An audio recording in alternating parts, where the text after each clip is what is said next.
Bonjour à tous. Certains acteurs du management de transition nous rabâchent les oreilles avec ces notions de management de transition 2.0, 3.0, 4.0. On se demande quand est-ce que ça va s'arrêter.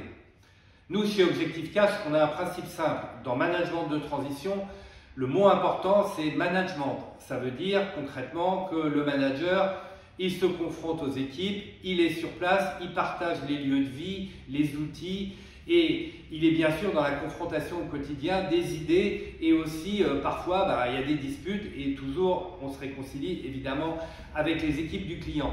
Il y a une confrontation permanente. Alors quand on entend management 2.0, 3.0, 4.0, on se demande à quoi ça correspond. Bien sûr que nous avons des missions qui nous sont confiées par nos clients autour des processus de digitalisation, de transformation numérique, de dématérialisation. On a beaucoup de missions dans ce domaine-là, mais il faut reconnaître aussi qu'on a aussi beaucoup de missions qui consistent à mettre en place les fondamentaux dans l'entreprise ou remettre en place les fondamentaux quand on a pris un petit peu des libertés avec l'orthodoxie financière. Alors pour illustrer, je vais citer deux exemples de missions que nous avons réalisées au cours des semaines précédentes qui consistent à la remise en place des fondamentaux. Alors, pour illustrer, premier exemple, une start-up, 10 millions d'euros de chiffre d'affaires, près de 50% de croissance au cours des 12 derniers mois dans le secteur des ESN, donc une activité à peu près 2 tiers d'éditeurs de logiciels et 1 tiers, je dirais, de mise en place d'intégration. Voilà, cette entreprise, elle est captive de son expert comptable puisque l'expert comptable vient faire la comptabilité 2 jours par mois, il envoie 2 collaborateurs.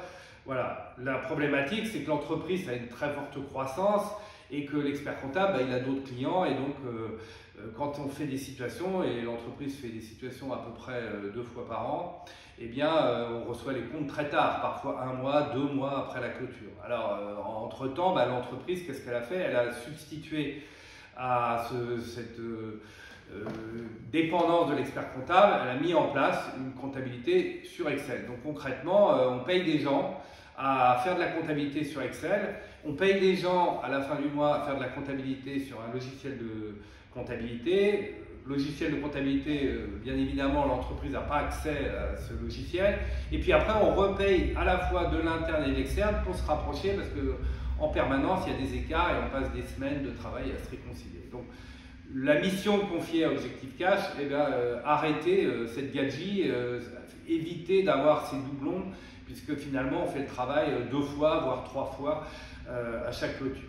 Voilà, donc remettre en place des fondamentaux, ça veut dire réinternaliser la comptabilité au bon niveau de détail sur le plan analytique. Voilà, une mission que nous avons menée récemment dans le domaine technologique, numérique, ESN, à la pointe du métier de l'édition de logiciels, mais où on avait encore des outils un petit peu du passé. Voilà, alors deuxième exemple, là on est dans une entreprise de taille plus importante, 60 millions d'euros de chiffre d'affaires, dans le domaine de l'équipement médical, donc une entreprise qui distribue du matériel médical, à la fois des grandes machines et puis aussi des machines en série et qui va les installer chez les clients dans les hôpitaux, les cliniques. La problématique, c'est que cette entreprise, c'est une entreprise à la base composée de vendeurs, donc les commerciaux ont un pouvoir très important dans l'entreprise et ils sont très fiers parce qu'ils ont installé un outil CRM, pour ne pas le nommer Salesforce, et à l'intérieur de cet outil, ils ont développé un certain nombre de spécificités, notamment pour construire les offres commerciales, sortir les devis, etc. Et ils gèrent à l'intérieur de l'outil Salesforce une notion de marge méritée. À côté de ça, il y a la comptabilité, un ERP classique, où la comptabilité est faite tous les mois et on a des marges qui sortent, des marges comptables, mais qui bien évidemment ne sont pas réconciliées avec les marges dans l'outil Salesforce. Et on a constaté depuis plusieurs mois des écarts, puisque entre les marges annoncées par les commerciaux et les marges constatées dans la comptabilité, 25 à 30% d'écart. Voilà, donc la mission qui nous a été confiée, c'est de réconcilier une bonne fois pour toutes les écarts, c'est de comprendre leur nature. Est-ce que c'est lié à des problématiques de périodes différentes, de concepts, de données, de sources d'informations? Voilà, donc dans un contexte où il y avait des tensions entre les commerciaux et évidemment la finance, une fois pour toutes, régler ce problème et avoir un seul système de marge dans l'entreprise qui évite de créer des allers-retours entre les services et des suspicions de part et d'autre. En synthèse, oui, bien évidemment, les clients nous confient des missions de transformation digitale, des projets sophistiqués en termes de dématérialisation et de mise en place d'outils, notamment en mode SaaS, beaucoup de RP en mode SaaS. En revanche, on mène très régulièrement des missions classiques de remise en place de fondamentaux dans des entreprises qui ont besoin de franchir un cap, de faire un saut qualitatif.